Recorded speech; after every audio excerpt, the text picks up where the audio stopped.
Welcome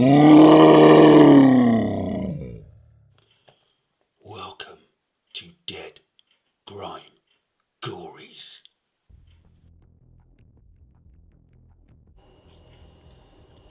This story is titled A Walk in the Park. This story begins at a time a friend and I broke into a theme park 20 miles away from where we lived. We were just kids at that time, back in 1982. We were 11 years old at the time, but I'm 50 years of age now. How time flies by.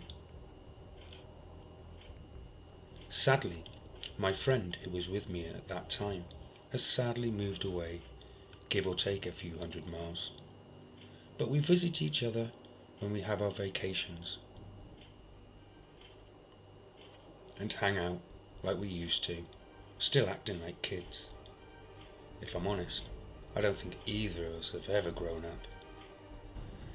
Neither of us have changed over the years, which wasn't a bad idea. As they say, and it's true, you're as old as you feel. Anyway, as far as this story goes, back in the day, my friend and I decided to go on an adventure, somewhere dark and scary. The kind of thing you would expect in a horror movie. Every time.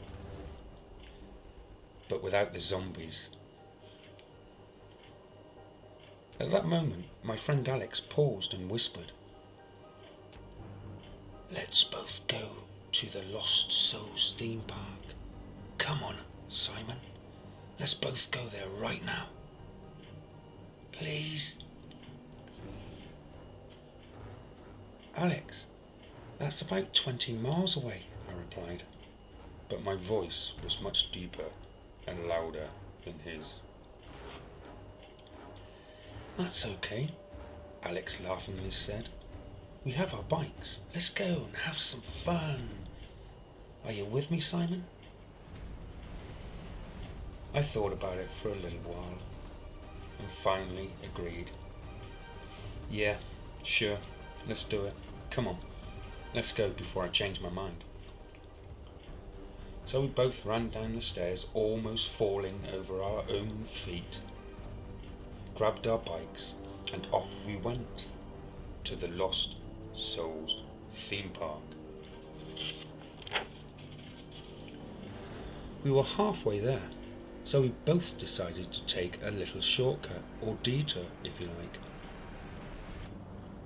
We cut through our town's local forest, but going through there meant we both had to push or carry our bikes through instead of riding them, because of the muddy swamps, long grass, and all the areas which were waterlogged. Within 5 minutes of us walking through the dense, dark forest with our bikes, I heard a branch breaking suddenly, not far from behind us. "What was that?" Alex asked. "I really don't know," I said in a low, fearful voice. "What do you think made it?" I asked, coughing to clear my throat so that I may clearly get my words out and be heard properly. "It could have been a small animal, right?" Alex replied. "I hope so, I really do," I said worryingly. "Did you see anybody following us back there when we entered the woods?" "No," I replied, "just us." "Are you sure?" "Yes, I'm sure, Alex. Don't worry." "Well, okay then. Let's keep going. It's really creepy in here. I just want to get out of here. Come on, hurry.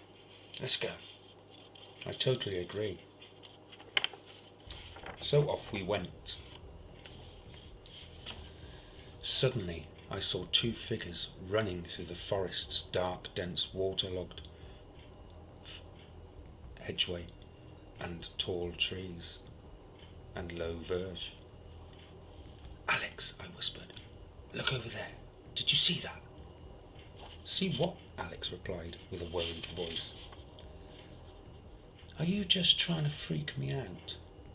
No, I'm not. I saw it right over there. It was running through the forest. There was 2 of them. I pointed to the whereabouts from where I saw it. What do you think it was? Alex asked. I don't know, but whatever it was big. Bigger than us. Bigger than your mum? Alex laughed. Leave her out of this, Alex, I said angrily. Don't you dare. Alex put his hands up. Okay, I'm sorry, Alex said, in a soft, comforting, calm voice. I really am sorry. That's okay, I replied. Just leave her out of it. Let's keep going, okay? We're nearly at the end, near the park. Suddenly, there was 2 shadows waiting there directly in front of us. Alex, I whispered, drop your bike and get down. Why? Asked Alex. I'll tell you when you get down, okay? Now do it. Okay, I'm doing it. Right, now, look over there and tell me what you see. Go on, take a look. Then get back down here, okay? Don't stay up there too long, otherwise they'll see you. And if they see where you are, they'll know where I am. And that ain't good. Sure, said Alex, in a worried voice. But what am I supposed to be looking at? Or looking for? Just look, I frantically replied, but quietly, as not to be heard by those 2 things that were standing there, motionless, as if unable to move. I see them, Simon. What are they? Or who are they? I don't know, I replied. But you can be sure they're not friendly. At least they don't look friendly. What are we going to do? We can't just walk through them. We're going to have to walk around them, right? Alex said quietly.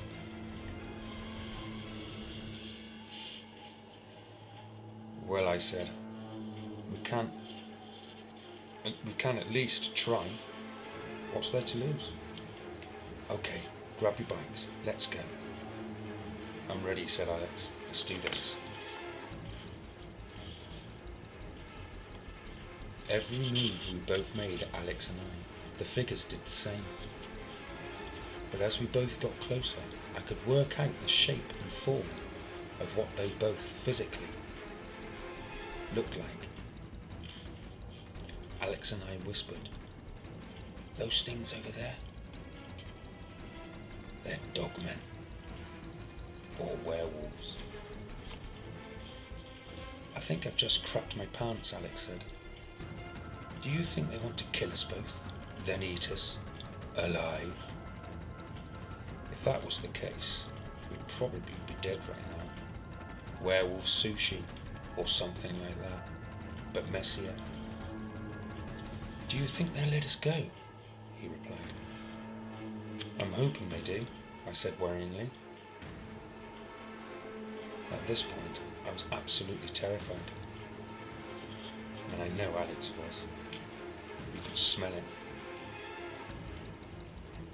I think we should make a run for it, fast as we can, and get to the park. Pronto. Come on, let's go, Alex. Alex didn't ask any questions. He just followed. We arrived at the metal gates, which were rusty and broken and falling apart, so Alex and I could both easily fit through one of the gaps on the left-hand side to enter. When we were both safely through into the park, I turned around and saw the 2 dogmen creatures had been following us. Let's find somewhere to hide, and quickly. Those creatures are coming. They followed us all the way here. It's a shame to see the park as it is now. Unused, broken, damaged, graffiti everywhere. Back in the day, it was full of hundreds of people, young and old, just having lots of fun and eating candy and candy floss. Alex whispered, "Over here! Psst! Simon! Over here, quickly! Come on, be quick! Let's go!" I ran over to Alex, who was hiding underneath a huge tent, which had fallen down. "Over here," he whispered again. I'm coming, hang on." "Hurry," he said, "now! Be quick." I looked behind me again and saw that the creatures were this side of the gate and slowly walking towards us, gaining ground. "Alex," I shouted, "we gotta go. We can't hide here. They're coming. Follow me. Now!" We both headed for the fuel tanks. I was hoping they still had at least a little bit inside, but I doubt it. "Come on, Alex," I screamed. "We're nearly there. Just a little further to go." "Throw me a lighter, Alex," I shouted. "Okay," he replied. Wait, I'm trying. Here you go. Don't miss it."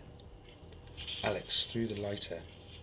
Everything suddenly went into slow motion, or so it seemed, but I caught it thankfully.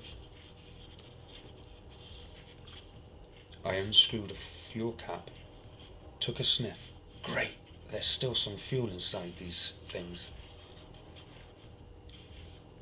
Alex and I shouted, "Come on, come and get us. Come on, we're over here." "Alex," I shouted, "get behind that giant wheel, or what's left of it, and quickly do it now." Alex didn't waste any time. He ran like the wind, but even faster. I ripped off a piece of my clothing, dipped it inside the fuel tank, and when the creatures were close enough, I lit the rag and ran back towards where Alex was hiding behind the big wheel, or what's left of it. As I looked at the burning rag, the flame went out. As I reached the wheel, I slipped and fell, but quickly got back up again onto my feet, but realised I had badly gashed my hand. "Jesus, Simon, can you at least try and not bleed to death right now, please?" I quietly giggled. "It's just a scratch, that's all," I replied. "A deep one at that." The creatures suddenly looked our way, with their noses sniffing the air and breeze. "Damn," I said. "What's wrong?" said Alex. "They can smell the blood from my hand," I replied. "Then we've got to get the hell out of here. Come on, let's retreat, pronto." "You go," I said heroically. "Don't worry, I promise. I'll be right behind you, okay?" Alex ran, like his life depended on it. "Faster, Alex," I shouted. "Run, run!" I was still hiding behind what was left of the giant wheel, hidden with the darkness and shadows and verge.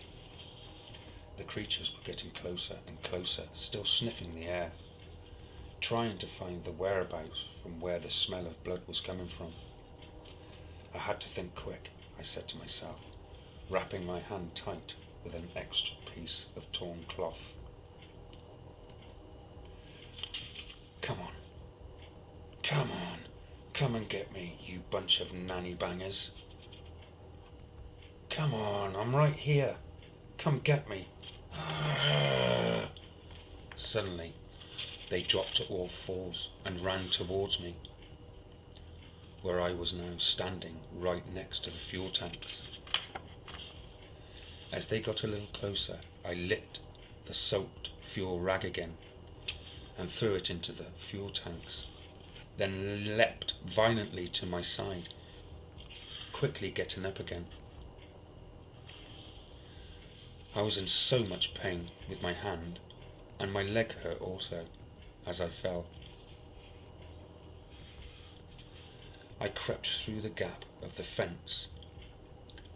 Looking back, the creatures were real close to the tanks, still sniffing the midnight air.